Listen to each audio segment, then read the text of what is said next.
पाकिस्तान ने भारत का world cup में मोमेंटम जो है ब्रेक किया है और पहली बार जीता है पाकिस्तान ने वर्ल्ड कप में भारत के अगेंस्ट। और मतलब ये थोड़ा विश्वास करना मुश्किल हो रहा है। शायद ही किसी ने सोचा होगा कि हिंदुस्तान को इतनी बड़ी हार या कहीं इतनी निराशाजनक या शर्मनाक हार आज झेलनी पड़ेगी पाकिस्तान के खिलाफ। पहले मैच में पाकिस्तान से भारत को एक बड़ी हार का सामना करना पड़ा। भारत की पहली हार। हमने 152 रन का लक्ष्य था जो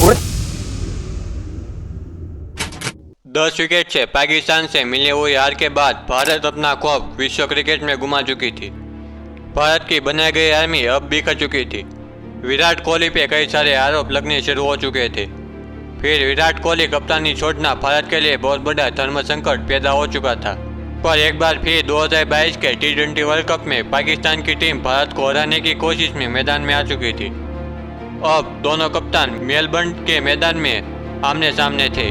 तो सबसे पहले कप्तान रोहित शर्मा ने टॉस जीतकर बॉलिंग का फैसला करते पाकिस्तान की ओपनिंग को संभालने के लिए आते बाबर और रिजवान।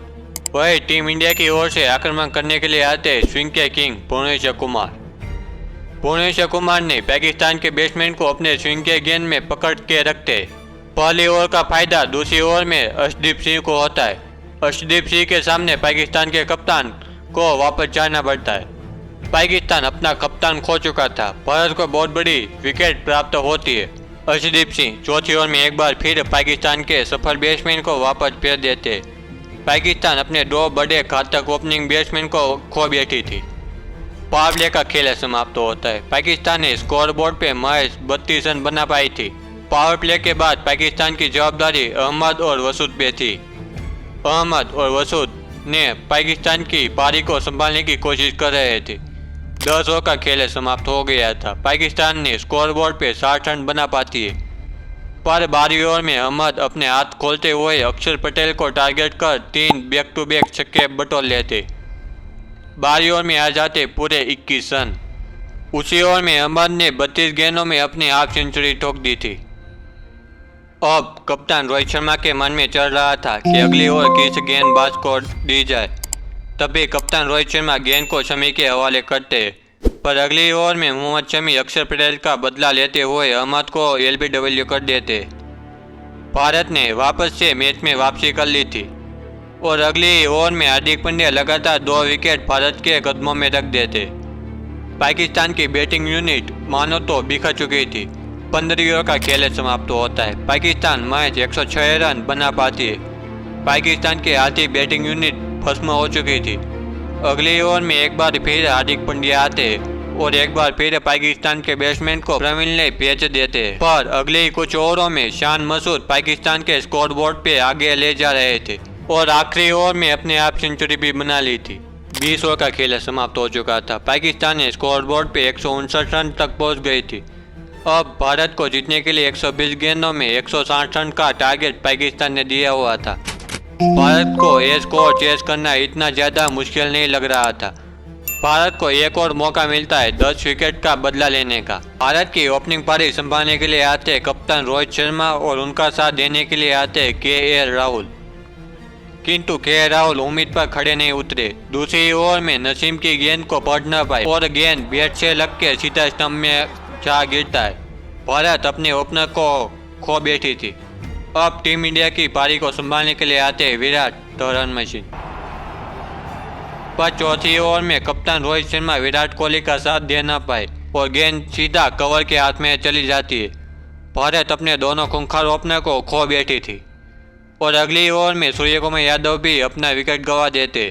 पूरे भारत में एक बार फिर पाकिस्तान ने 10 विकेटों से जीता। मुकाबले का खेल की कहानी सभी को दिमाग में चल रही थी। 6 ओवर का खेल समाप्त हो चुका था। टीम इंडिया महज 31 रन बना पाती है। टीम इंडिया 3 बड़े खूंखार बैट्समैन को खो बैठी थी। हैरिस राउफ की रफ्तार और नसीम शाह की स्विंग टीम इंडिया के बैट्समैन को खो बैठी थी। भारत तेज आगे बढ़ ही रहा था। तभी साथी ओवर में अक्षर पटेल का रनआउट होना भारत के लिए बहुत ज्यादा महंगा पड़ रहा था। एक बार फिर भारत के उन सभी 125 करोड़ों के लोगों के रूह कांपने लगी थी। एक बार फिर मैदान में भारत के बिखरते हुए दिल में से नाराजगी दिखती हुई नजर आ रही थी। विराट कोहली के अलावा कोई भी बैट्समैन पाकिस्तान के एक खूंखार बॉलिंग लाइन को झेल नहीं पा रहा था। एक बार फिर विराट कोहली के कंधों पे बहुत बड़ा बोझ आ चुका था। पर हार्दिक पांड्या के आने के बाद विराट कोहली और हार्दिक पांड्या जैसे तैसे पारी को आगे ले जा रहे थे, पर दूसरे छोर से रिक्वायर्ड 100 सिर के ऊपर छू रही थी। 10 ओवर का खेल समाप्त होता है। भारत मैच 45 रन ही बना पाती है।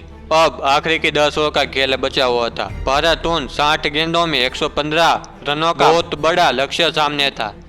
विराट कोहली एक और रन को जोड़ रहे थे तो दूसरी छोर से हार्दिक पांड्या विराट कोहली का साथ दे रहे थे। उसी वक्त भारत को बहुत बड़ी ओवर की आशा थी, तभी हार्दिक पांड्या और विराट कोहली दोनों मिलकर 3 छक्के दबा के मारते और उस ओवर में आ जाते पूरे 30 रन। 15 ओवर का खेल समाप्त होता है। भारत मैच 100 रन तक पहुंच पाई थी। अब भारत को जीतने के लिए 30 गेंदों में 60 रन चाहिए थे। संपूर्ण भारत की निगाह अब विराट कोहली पे टिकी हुई थी। सबको विराट कोहली पे भरोसा था। अगर विराट कोहली मैदान पे सब कुछ मुमकिन है। पर पाकिस्तान ने 16 और 17 ओवर में कमबैक करते हुए रऊफ और नसीम ने 12 गेंदों में सिर्फ 12 रन देते। पाकिस्तान के बॉलर ने बहुत अच्छा कमबैक कर लिया था, मगर वो भूल रहे थे अभी भी मैदान में किंग जिंदा है। अब भारत को जीतने के लिए 18 गेंदों में 48 रन चाहिए थे। 18 ओवर में विराट कोहली चौके के साथ धमाकेदार धुलाई करते हुए 18 ओवर में पूरे 17 रन बटोर लेते। आखिरी 2 ओवर का खेल बचा हुआ था। भारत को जीतने के लिए 12 गेंदों में 31 रन की जरूरत थी। अब भारत के लिए करो या फिर मरो का मुकाबला था। 19 ओवर डालने के लिए आते इस मैच के सबसे सक्सेसफुल बॉलर रऊफ। अब सारे भारत की निगाह विराट कोहली पे थी। रऊफ पहली 4 गेंदों में बहुत अच्छी तरह से गेंद को डिलीवर करते। अब स्ट्राइक पे थे विराट कोहली। सारी पाकिस्तान की टीम और सारे भारतीय फैन की निगाह विराट कोहली पे थी। अगर इस आखिरी 2 गेंदों में बाउंड्री नहीं आती है तो भारत इस मुकाबले को हार जाता। पर कहते हैं ना, जब तक विराट कोहली मैदान में है तब तक सब कुछ मुमकिन है। उसी आखिरी 2 गेंदों में विराट कोहली दबा के 2 छक्के मारते। पर क्रिकेट के इतिहास में 2 ऐसे छक्के लगते जिसकी कल्पना किसी भी पाकिस्तान के फील्डर ने उम्मीद की नहीं थी और ना ही किसी भारत के लोगों ने। वो 2 छक्के इतिहास के सुनहरे पन्नों में लिखे जा रहे थे।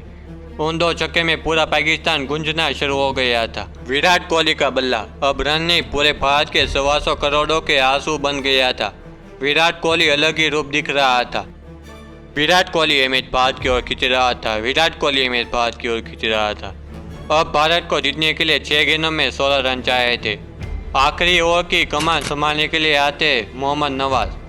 पर हार्दिक पांड्या अपना बल्ला उछालते पर गेंद सीधा फील्डर के हाथ में चली जाती। एक बार फिर लगने लगा था कि भारत ये मैच हाथ से फिसल चुका था। हार्दिक की विकेट पाकिस्तान के लिए डायमंड से बड़ी नहीं थी। पहली 3 गेंदों में 3 रन आते। अब भारत को जीतने के लिए 3 गेंदों में 12 रन चाहिए थे। स्ट्राइक पे थे विराट कोहली। अब ये वाली गेंद मैच का रूप डिसाइड करने वाली थी। अगर इस गेंद में बाउंड्री नहीं आती है तो ये मैच पाकिस्तान के पल्ले में चली जाती। बॉलर बॉल डालते और गेंद सीधा बाउंड्री की उस पार जाके गिरता है। अंपायर उस गेंद को नो बॉल घोषित कर देते हैं। अगली गेंद नवाज की वाइड गेंद, यानी भारत की अगली 3 गेंदों में 5 रन चाहिए थे। अगली गेंद स्टंप पे जाते टकराती है, पर फ्री हिट होने के कारण विराट कोहली 3 रन बटोर लेते। अब जीतने के लिए 2 गेंदों में 3 रन चाहिए थे, पर दिनेश कार्तिक की खराब बैटिंग की वजह से आउट हो जाते। अब जीतने के लिए चाहिए थे 1 गेंदों में 2 रन। स्ट्राइक पे थे अश्विन। अश्विन अपनी चालाकी से गेंद को वाइड में जाने देते। अब सिर्फ 1 गेंद में 1 रन चाहिए थे। अश्विन अगली गेंद को चौके में तकदीर कर भारत ने इतिहास रच दिया था। विराट कोहली ने नामुमकिन सा मुमकिन कर दिखाया था। पूरे स्टेडियम में विराट कोहली हो रहा था। Virat Kohli the chase master. तो ये बात हुई विराट कोहली की पाकिस्तान के खिलाफ 84 रनों की पारी की। अगर आपको विराट कोहली पाकिस्तान के खिलाफ 183 रन की पारी देखनी है तो इस वीडियो पे क्लिक करें। मैं आपको वहीं मिलता हूँ। बाय।